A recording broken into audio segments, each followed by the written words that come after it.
The stories you are about to see are real. The rewards up to $5 million are real. This is Crime Reports and Rewards with Griff Griffin and Dave Michaels, where you stay anonymous, the criminals don't. And now, this Crime Reports and Rewards special report. U.S. increases airport security worldwide following a report of an increased terror threat. The current terror alert, which has prompted the closure of several U.S. embassies, is due to intercepted conversations between two senior al-Qaeda figures. According to U.S. media sources, the man who replaced Osama bin Laden, Ayman al-Zawahiri, was electronically picked up, ordering the leader of al-Qaeda's affiliate in Yemen to carry out an unspecified but imminent attack. The White House and U.S. State Department have refused to divulge further details. I'm not in a position to discuss specific intelligence, but we believe that this threat is significant and we are taking it seriously for that reason, and have taken the actions that the State Department announced out of an abundance of caution. In the absence of any mention of a target, 19 U.S. diplomatic missions in the Middle East and North Africa are remaining closed for the rest of the week, along with several European embassies. A wider travel warning for Americans is also being issued. The federal government is increasing security measures at some international airports with direct flights to the United States based on recent intelligence about the increasing worldwide terror threat, Homeland Security Secretary Jay Johnson said Wednesday. Johnson gave no information about a specific threat, saying only that the change was based on the U.S. and its allies continually assessing the global threat.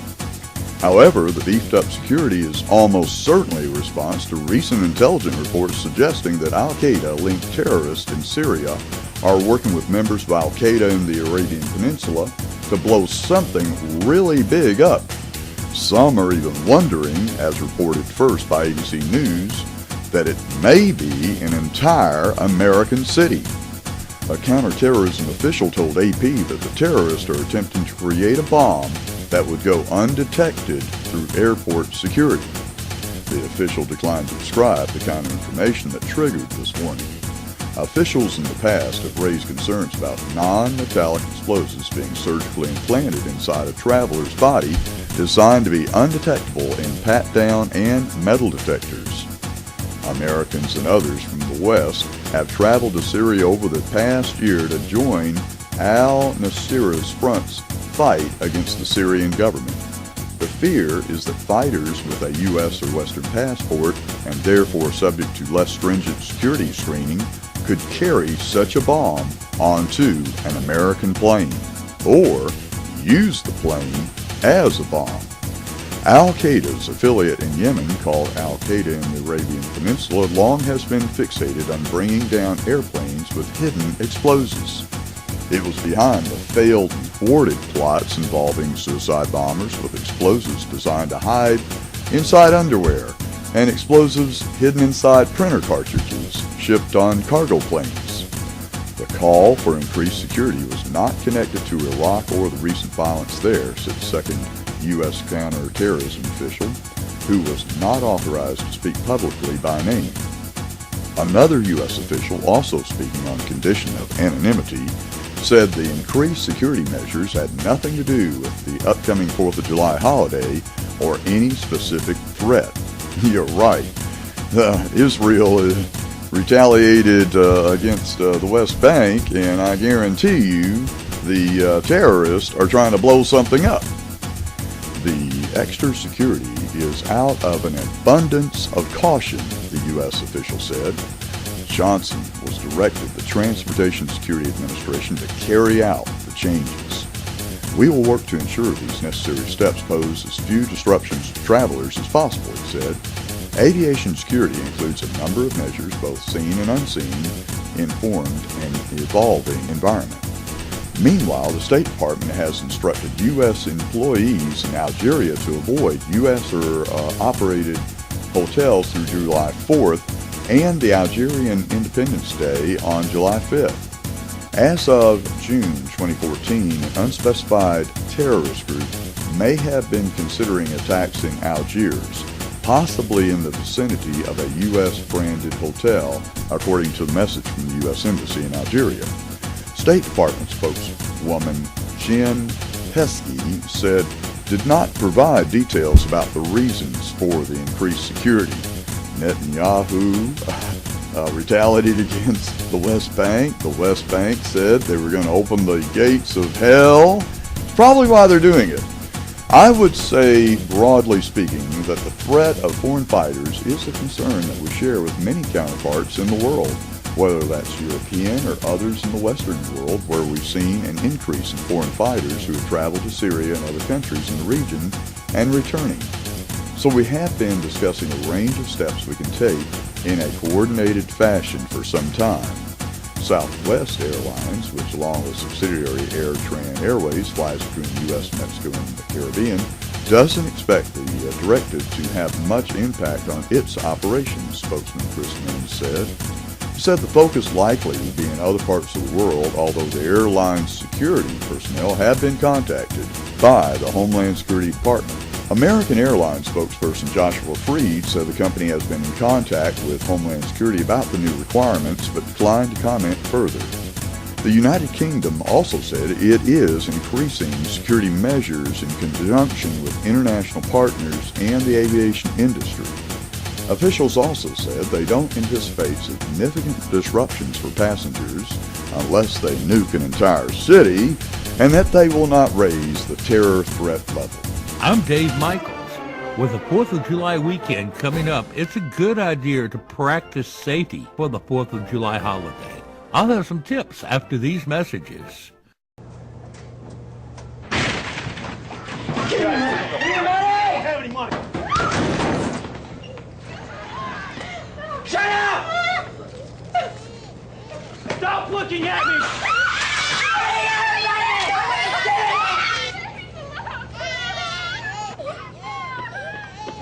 This wasn't supposed to be your life! Welcome back to Crime Reports and Rewards. 4th of July should be a day of fun and celebration, but it's also one of the most dangerous days of the year. You can keep your Independence Day fun and safe when you follow the proper safety tips. If you're planning on spending the holiday away, you should review our vacation special for travel safety. Do not leave clues that you are not at home. Have mail and paper deliveries stopped. Make sure your home does not look like the yard is unattended. These are two things that burglars look for while casing out homes to break into. Don't broadcast to all your friends and coworkers that you will be away, and whatever, do not post it to your Facebook account. Have a family member or trusted friend look after your home while away. If you are hosting a 4th of July event, use common sense. Secure your valuables. I know it's your friends, but friends have been known to steal. Be careful during barbecues that you do not start a fire. Be sure that all coals are completely out before leaving the barbecue unattended. Be cautious of children playing around the barbecue area. Store food properly to avoid food poisoning. Be careful of leaving food out, especially in the heat. If you're serving drinks, remember to drink responsibly. Don't drink and drive. Always have a designated driver, and don't let your friends drive drunk. If you're attending a public event, use care.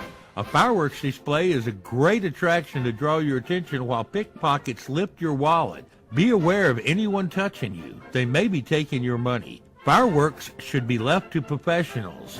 Statistics show that over 7,000 people each year get treatment for 4th of July related accidents. Don't be one of them. Stay safe this year. I'm Dave Michaels. Have a happy 4th of July. And now, this Crime Reports and Rewards special report. Burglary is an unlawful or forceful entry or attempted entry of a residence for the purpose of committing a criminal offense, usually theft. Victims of burglary not only lose items of value, some of which are personal or irreplaceable, but the emotional shock of having your property invaded and your home violated can be deeply upsetting. Criminals look for a number of signs to detect an empty home. How can you protect your property from intruders? When are you vulnerable? Whenever you're away from home, when you're home but busy or asleep. After Christmas, when criminals know you have new and expensive presents in the house. Distraction burglary is a form of burglary where the offenders trick or dupe the occupant to distract them, allowing co-offenders to gain access and commit the burglary. The elderly are particularly vulnerable to distraction burglary. A distraction burglary is typically someone knocking on your front door and talking to you there while someone sneaks into your back door to steal something from behind you. A typical distraction burglary is someone posing as a utility worker who needs you to come out into the yard so they can show you where they're going to dig a new pipeline. While they've got you out in the yard, typically someone's sneaking into your back door and stealing your valuables. Here's some other ways you can secure your home. Leave your lights or radio on when you go out. Check that all your doors and windows are properly closed and locked. Don't leave side gates open and make sure they're secure. Don't leave accessible windows open at night. Keep your ladders out of sight because burglars will use your own tools and ladders to break into your own house. Break up packaging for electrical goods that you just bought, TVs, laptops, and such, and put it all in your recycle box. Leaving it outside will alert a burglar to your new purchase. You'll hear lots of advice on how to put bars on your doors, put bars on your windows, reinforce this, lock up that, cower in your house waiting for the burglar to kick in your front door. Or you can look around and find the bad guys, call in their license tag numbers to the police, find their homes and send the tip to 800-222-TIPS so the bad guys can be arrested instead of breaking into your home. Then, instead of you locking yourself behind bars, you can lock the bad guys behind bars where they belong, and you can set yourself free. Go to our Facebook page by searching for AugustaCrimeStoppers.org. Look at the faces of the most wanted that are right there in your neighborhood and pulling up next to you at the red lights. Make a note of where they live or what their tag number is. Call the police first if you can. If you just won't, call our nationwide toll-free tip line at 800-222-TIPS, where you remain anonymous and stay unburglarized. And now, this Crime Reports and Rewards special report. If you watched Crime Reports and Rewards for a while, we've played the knockout game on our show several times. It's where typically younger people try to knock somebody out with one swift punch. But a truck driver in Columbia County appears to be whacking a retired soldier in the back of the head exactly where you'd need to hit someone to knock him out. Was this truck driver playing the knockout game with an old veteran's head? It certainly looks like it. What happened was the old veteran had been out running and came into the store to get a case of water. He placed his water on the countertop and was obviously first, but the trucker became angry and whacked him on the back of the head. Fortunately, the old veteran and other people got the trucker's tag number, and when it went on a local TV station, the trucker felt like he needed to turn himself in to try to mitigate the charges that were about to be charged against him. After the old veteran was almost knocked out by the younger truck driver, and the truck driver found that Crime Stoppers was offering a pile of cash for his location, he turned himself in. The gentleman who is suspected of playing the knockout game on an old veteran's head is Eric Rowland. Eric Rowland turned himself in to the Columbia County Sheriff's Office and is probably going to be out on the streets fairly quick. One of our police officers recently commented on the release of Tim Green, who that police officer had to track all over town and put in jail. Almost as soon as Tim Green was released, he jumped right over into Aiken County and immediately raped a lady. Now, the guy that the police officer had to spend a lot of time and risk his life arresting is running all over the area, pretty much doing whatever he wants to do. The raped lady does not appreciate their releasing this very violent, mean, and nasty felon. The same is probably going to happen with Eric Rowland.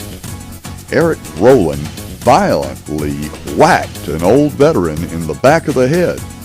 And because he was hitting him in the back of the head, it looked a lot like the knockout game. Now, Eric Rowland, the person who assaulted the old veteran while he was just trying to buy water, is probably going to be out on your streets driving an 18-wheeler. Can you imagine what happens when an 18-wheeler driver goes berserk and wants to play the knockout game with an 18-wheeler on one of our major highways? Please, if you know anyone involved in the Eric Rowland trial, please let them know that we don't want Eric Rowland rolling around our town in a tractor trailer ready to make any excuse in the whole world to run over everyone in his path because Eric Rowland is having a bad day.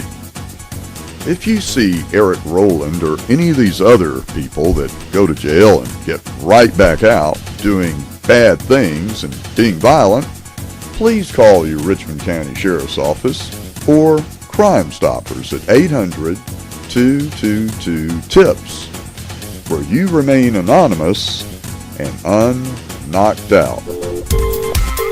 I'm Dave Michaels with this week's edition of Spot Crime, where we highlight crimes reported in the CSRA. We've had 53 assaults around the CSRA.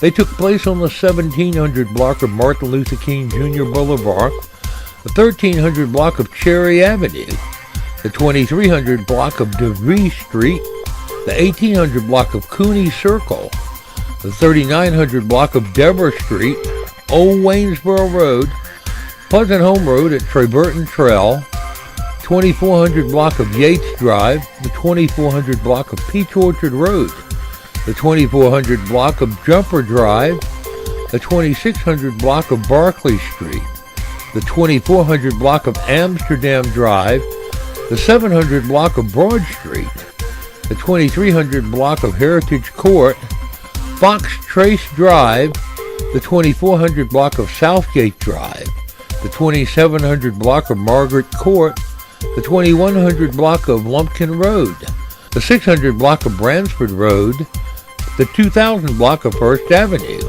the 2100 block of Silverdale Road, Milledgeville Road, the 2300 block of Amsterdam Drive, the 3200 block of Wrightsboro Road, the 100 block of Skinner Road, the 1100 block of Azalea Drive, the 3100 block of River Oak Road, the 2700 block of Smith Drive, the 500 block of Broad Street, the 2100 block of Helpsome McBeam Road, the 400 block of East Boundary Street, the 600 block of Sea Owl Drive, the 3400 block of Wrightsboro Road, the 3100 block of Washington Road, the 2100 block of Bayville Road, the 3700 block of Barra Drive, the 1300 block of Beeman Street, the 3500 block of Camac Drive, the 200 block of East Telfair Street, the 1600 block of McCalkey Street,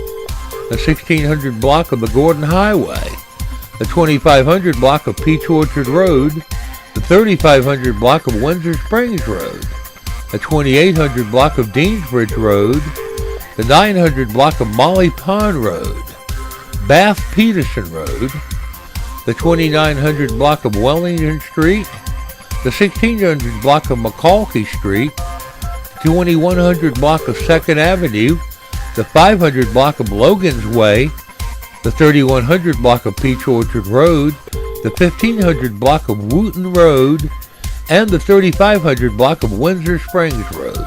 30 burglaries around the CSRA. They took place on the 1500 block of McCalkey Street, the 3700 block of Beacon Hill Drive, the 2300 block of Tobacco Road, the 4200 block of James Street, the 2300 block of Allen Avenue, the 2200 block of Rozier Road, the 3500 block of Edgeworth Drive, the 100 block of Milledgeville Road, the 1100 block of Huntington Drive, the 1700 block of Hicks Street, the 1500 block of Bertrand Court, the 2800 block of Ingleside Drive, the 2500 block of Redoubt Circle, the 2900 block of Glen Hills Drive, the 5000 block of Old Waynesboro Road, the 2400 block of Windsor Springs Road, the 2700 block of Ingleside Drive, the 2100 block of Helpsama McBeam Road,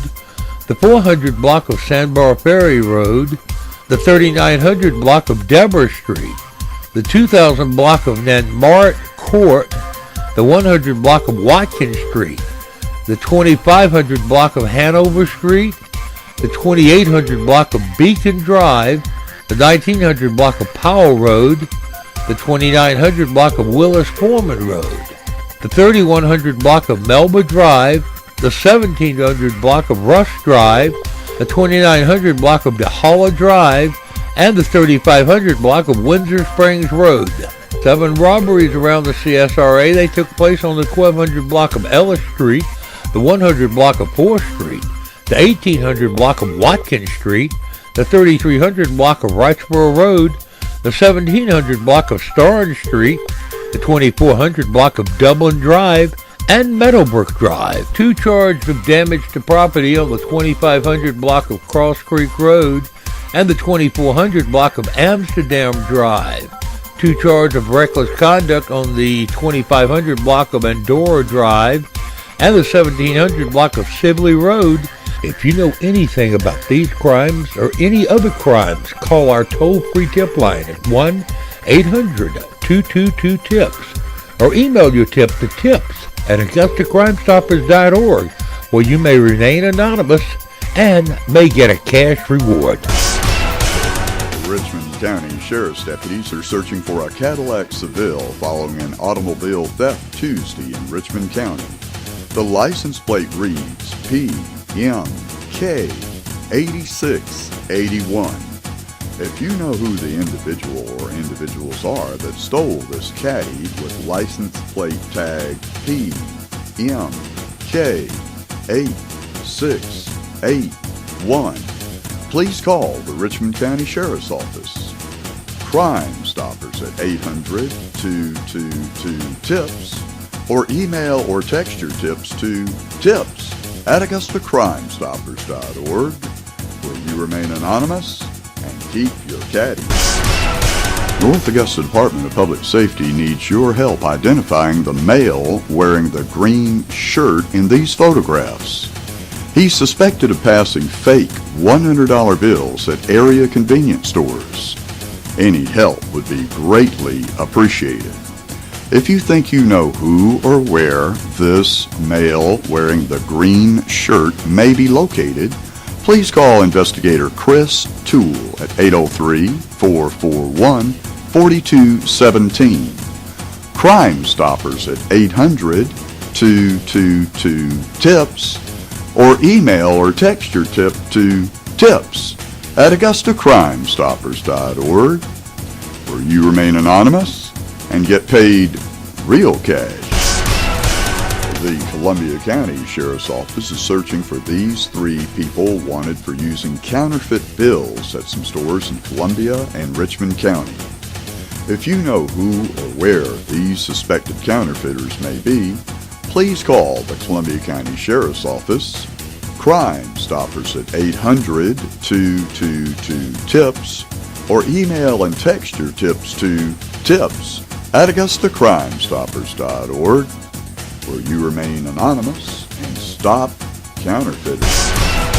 And now, this Crime Reports and Rewards special report. Due to the recent shooting at Payne College supposedly being caused by counterfeit money moving into a drug turf, let's take a look at how to spot counterfeit money. First, before we get into the nitty-gritty, it's important to remember to look at your money. If you see anything suspicious, then move on to the next steps. Compare your money with other bills. Observe the portrait. Observe the seals. Examine the border. Make sure the serial numbers are not matching on two separate bills. And finally, feel the paper. Especially the printing will be raised printing that cannot be reproduced.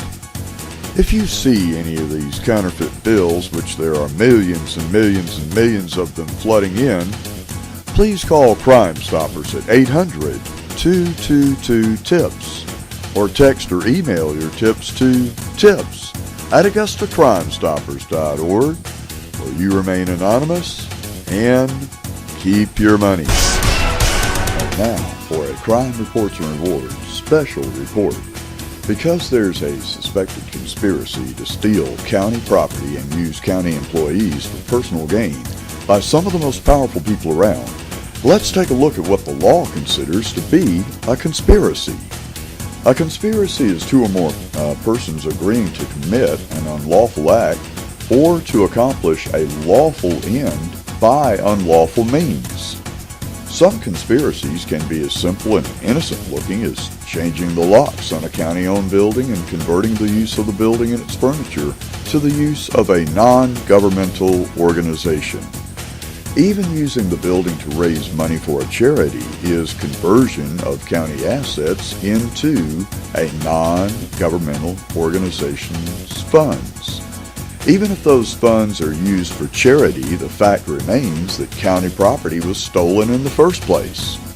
Do you, the taxpayer, want to pay taxes to support a criminal enterprise just because the suspects are on TV? Since this fraud involves someone losing something and the conspirators defrauding the victim of what he had, let's take a look at how a conspiracy to defraud is to deprive a person dishonestly of something which is his, or of something to which he is, or would, or might, but for the perpetration of the fraud, be entitled. Since in this case the ringleader admitted in public that she did steal county property, and then dared anyone to call the police, let's look at how that public confession of stealing county property and daring the police to arrest her affect her co-conspirators. Remember, a confession may be admitted not only as evidence against its maker, but also as evidence against all co-accused implicated thereby. This happens when the co-accused, by their words or conduct, accepts the truth of the statement and goes along with the theft anyway. Also, this public confession is admissible in evidence against another conspirator, even though they were not present at the time of the theft, the confession, or the false police report. If you have any information you can give investigators about a conspiracy to convert county property or county employees' time and energies and uses into a non-governmental organization's use, then please call the Richmond County Sheriff's Office. Crime Stoppers at 800-222-TIPS or email or text your tips to tips@AugustaCrimeStoppers.org, where you remain anonymous and bust up conspiracy. You've been watching Crime Reports and Rewards with Griff Griffin and Dave Michaels, where you stay anonymous. The criminals don't. If you have any information on these or any other crimes, call our national tip line at 1-800-222-TIPS.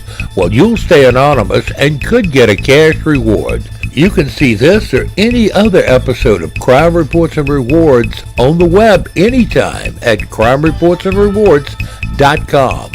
Crime Reports and Rewards is a production of Michaels Media.